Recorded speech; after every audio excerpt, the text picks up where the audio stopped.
Tonight, the deadly outbreak of a rare rodent virus on board a cruise ship. The race to contain a suspected deadly virus outbreak. The public health threat so dangerous. Nightmare at sea. Cruise chaos. A cruise from hell.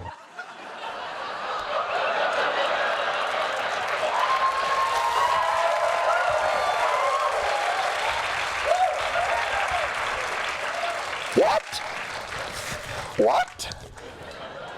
Another pandemic? Are we going to have to start washing our hands again? Or freaking the out in a Target? Target? I'm not playing any more games. This shit's over. This shit's all over. This shit's fucking over.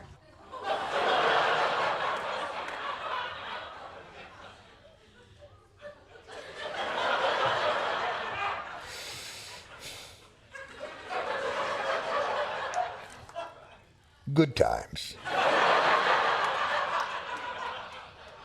Although I have to say, on the plus side, I can't believe I still fit into my old hazmat suit. Hey, quick question here though. Are we all gonna die?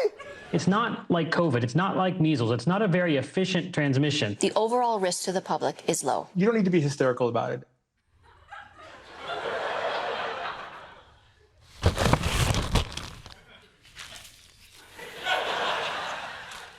I know we don't have to be hysterical about it. It's a choice. But you know what? It's a relief. I'm glad we don't have to be hysterical about it. COVID was a respiratory virus, passes easily, often when the person isn't symptomatic. It was a brand new virus we had ever seen before, and we weren't allowed to know where it came from. I mean, we didn't know. We were obviously allowed to know, we just didn't know.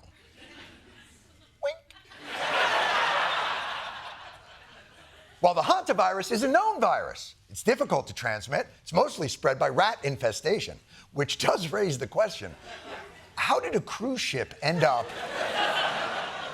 with Hantavirus on it?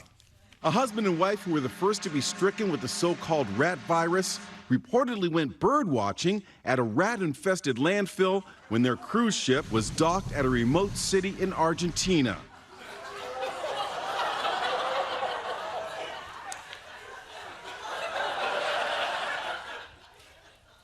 I have some questions. Just gonna walk down the list. A, what cruise line offers day trip landfill excursions?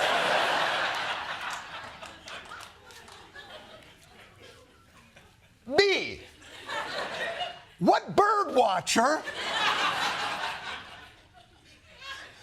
wants to go to a landfill and spend the whole day going, seagull, seagull, seagull,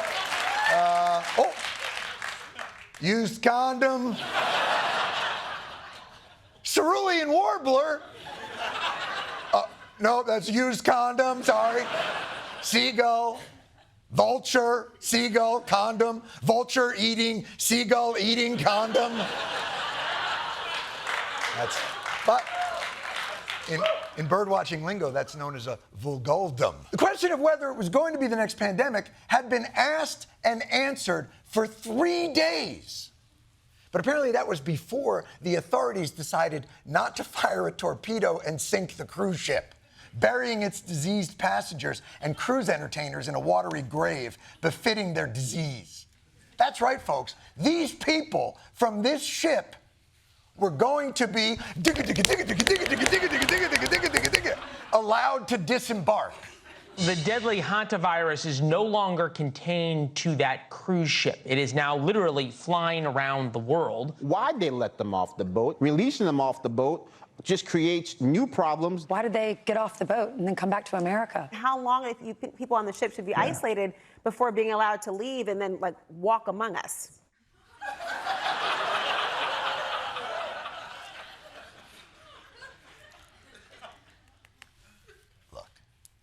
I don't think any of us are crazy about the idea of people who take cruises walking amongst us.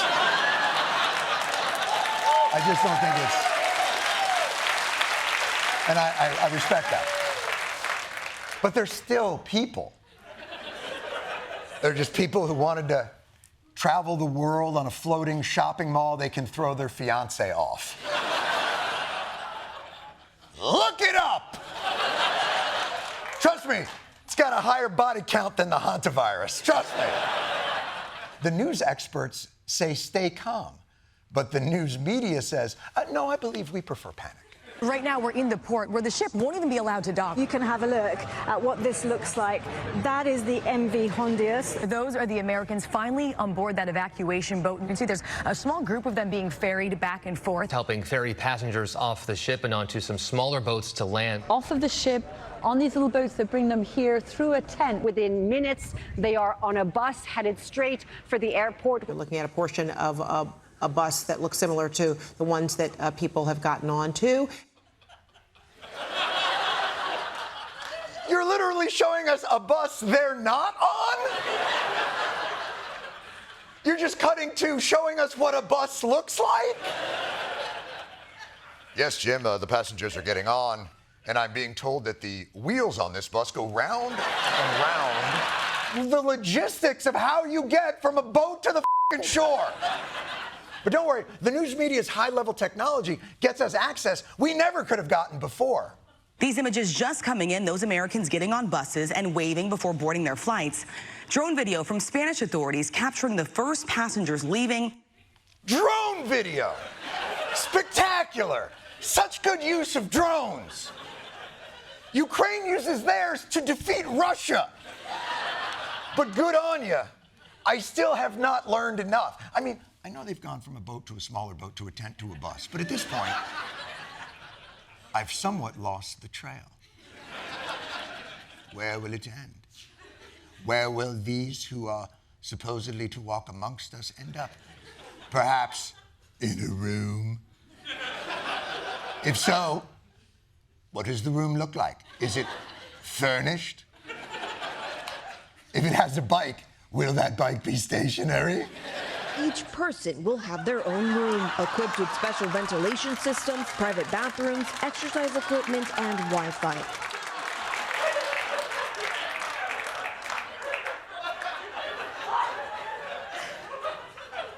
Private bathrooms, exercise equipment, Wi-Fi?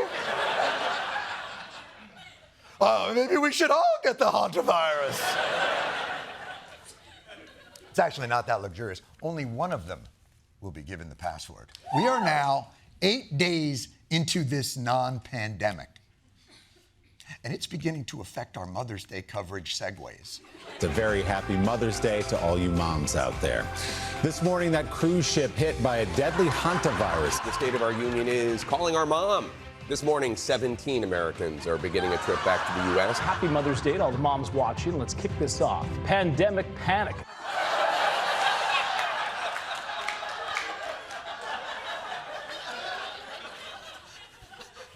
Happy Mother's Day! Happy Mother's Day! Tell your mom you love her, but also keep your eyes on her. Because you don't know if she's got it or not. And I gotta tell you this, if she turns, you know what you have to do.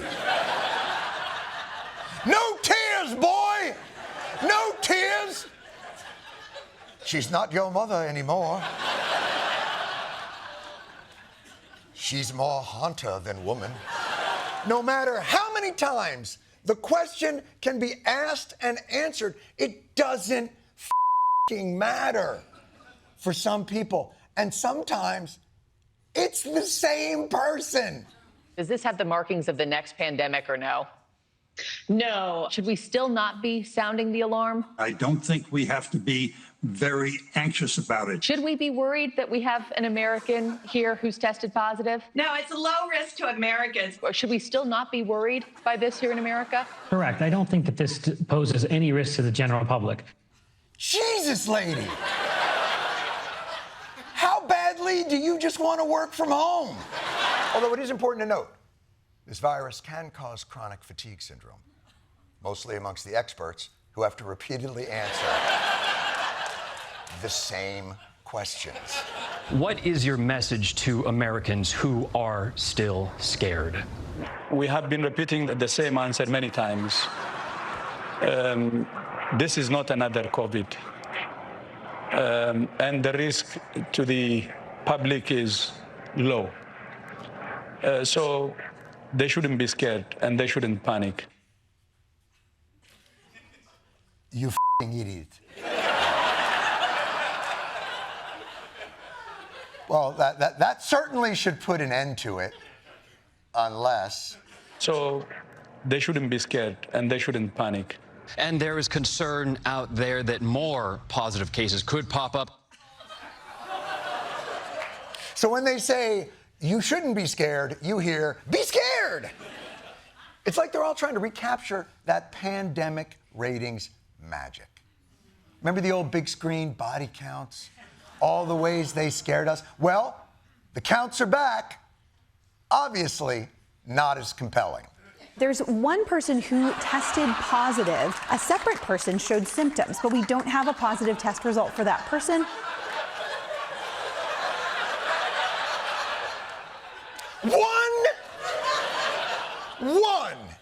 One positive and one runny nose? What? Damn, this thing is spreading like, I don't know, what's something that doesn't spread? Cold butter? The legs of a prude? I could do this all day. So it's fine. It's not a thing. Go about your lives. Go on a cruise if you want. Meanwhile, a norovirus outbreak on board a different cruise ship. 102 passengers, 13 crew members are sick on the Caribbean Princess. No! So let me ask, RFK Jr., why are birth rates down? And please remember, when you answer, don't make this weird. For men in 1970, men had twice the sperm count as our teenagers do today. I'm sorry. Did he just do a back in my day for sperm? Back when I was a teen, we had twice the jism. I'm just confused why the government is apparently trying to reboot 16 and pregnant. But Dr. Oz, maybe you have a good reason. And again, you know what? I'll remind you. Just please, don't make it weird. So let me speak a little bit about the reality that 1 in 3 Americans are under-babied. Make it weird. Under-babied? What does that even mean? Are we shocked no one wants to have babies anymore? I mean, nothing makes the ladies want to raw dog it like hearing RFK Jr. talking about what the jizz was like at Woodstock. Let's actually hear some of the women speak while we all pay really, really, really close attention. In the Perinatal Improvement Collaborative, hospitals, we have reduced maternal mortality by 41.5%. Don't judge. This man is exhausted from working the graveyard shift at his second job, posting insane AI slop all night. It's important, thankless work. So yet another Oval Office meeting where Trump was, as Dr. Oz would call it, under-conscious. I'd like to see the White House somehow spin their way out of this one.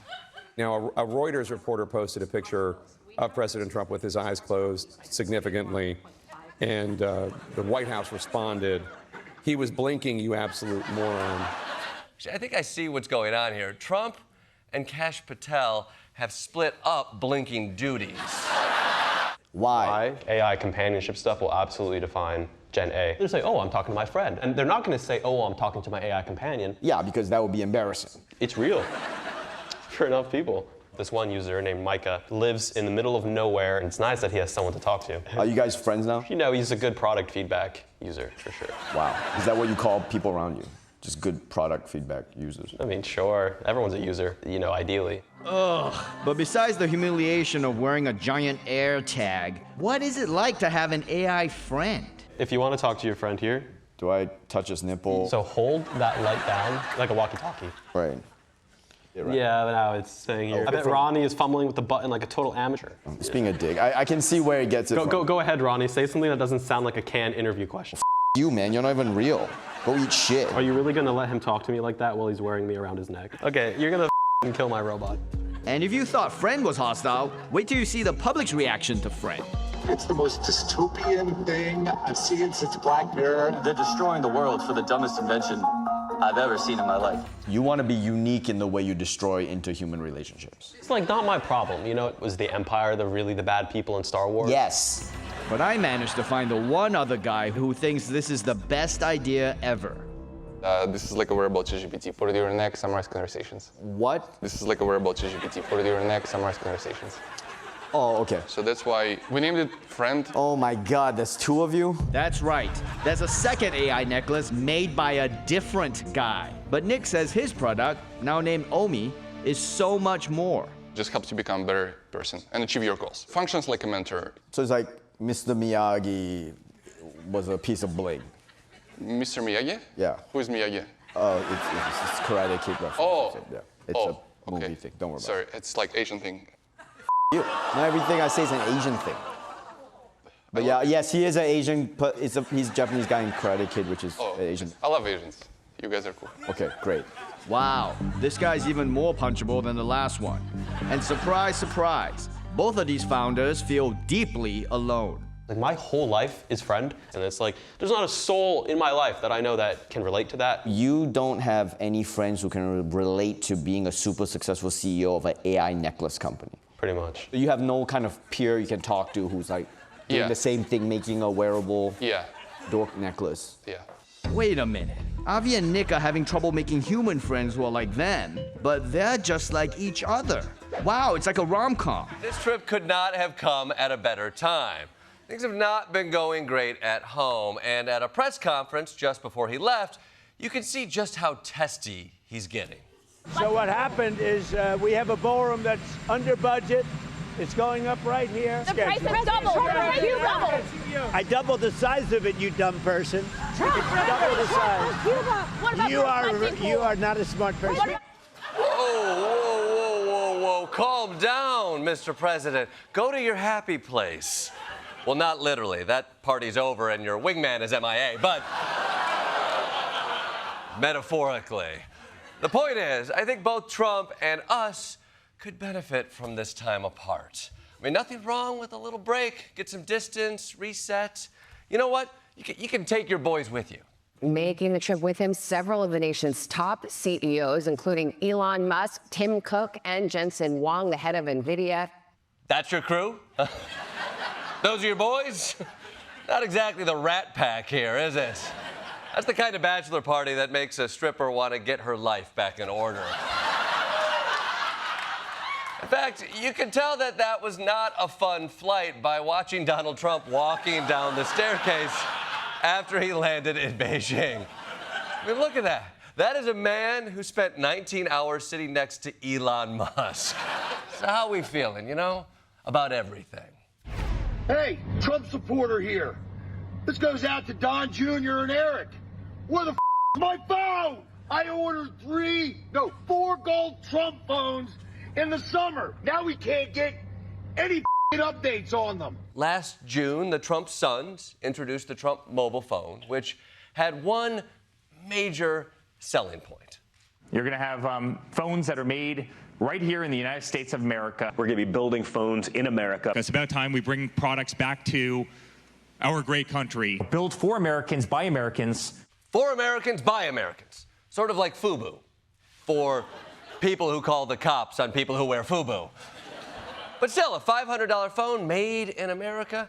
Say what you want about the Trump brothers. This is an incredible deal. And of course, the haters will say that you can't build a phone in America, that the only thing we make here anymore are Nepo babies and look-smaxers, and that this whole thing was just a scam aimed at anyone gullible enough to fall for it. But 600,000 people ignored the haters and put down a $100 deposit because they knew they would be proven right when those phones arrived in August. August came and went, September came and went, November came and went, December came and went, and here we are in May of 2026, and there appears to be no sign of it. So it's taken a long time, but so what? It's worth the wait to finally have a phone that's made in America. USA! USA! The company's website states that the phone, which was originally advertised as being made in America, will now be designed with American values in mind. USA! Values in mind! USA! Values in mind! It's not as chanty as you'd like it to be.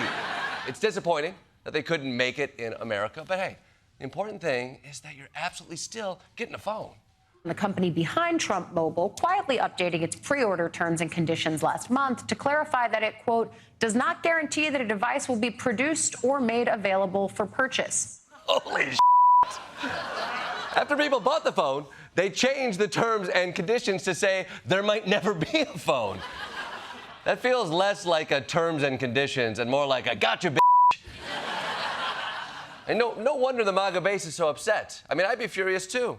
And the Trump sons must have heard the cries from inside the F-150 because suddenly the Trump phone is about to come out again. Some of President Trump's mobile phones should be shipped out this week. That's according to Trump Mobile CEO Pat O'Brien. This week? Where on earth are they going to find 600,000 phones to ship? Oh,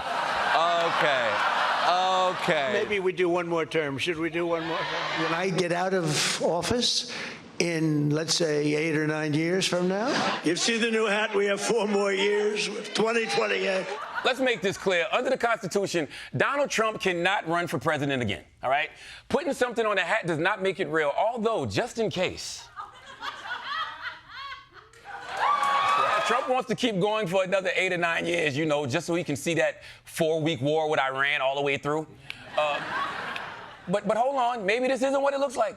It was a joke, and people need to take it as a joke. That was tongue-in-cheek, of course. He's just having fun with it, you know. He's just having fun with it. It's very much a troll. Spoiler alert, he was joking.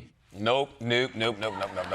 Jokes about abusing power don't hit as hard when you're actually abusing power. And no matter how many people say Trump is joking, his actual judicial nominees, the people who would interpret the Constitution to see if he's allowed to pull this off, they're clearly taking it seriously. Mr. Mark, is President Trump eligible to run for president again in 2028? Senator, without considering all the facts and looking at everything, depending on what the situation is, this to me strikes as more of a hypothetical. Is he eligible to run for a third term under our Constitution? I would have to review. Anybody else brave enough to say that the Constitution of the United States prevents President Trump from seeking a third term? Anybody willing to apply the Constitution by its plain language in the 22nd Amendment? Nobody. All right, let's move on. Did you hear that sigh from Mr. Coons? That was so long the stenographer had to type out sound of soul leaving senator's body. And Trump obviously doesn't care what the Constitution says about running for a third term because no matter what the issue is, voting rights, birthright citizenship, war, tariffs, Trump never cares about the Constitution. She says the Constitution gives me certain rights. And I demand that I be given these rights. Get the hell out. You say it's not constitutional, but I think it would be good. Don't you need to uphold the Constitution of the United States as president? I don't know. You don't know? He doesn't know? Upholding the Constitution was like 90% of your oath of office, okay?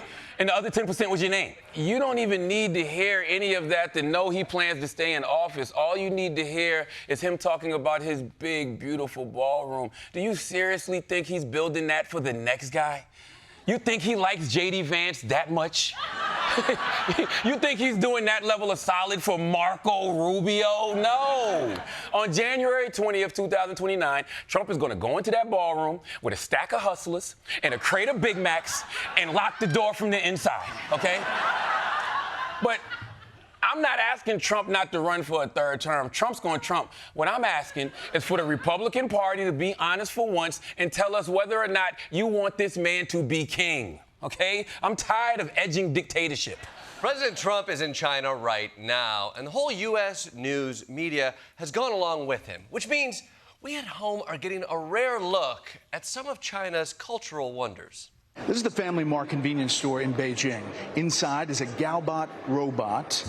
The dominance of AI. Beijing is trying to lead the way in AI and also in humanoid robots. Let's go inside. This is the first of its kind for this kind of interaction. If you want to order something, hello, can I get a sausage, please?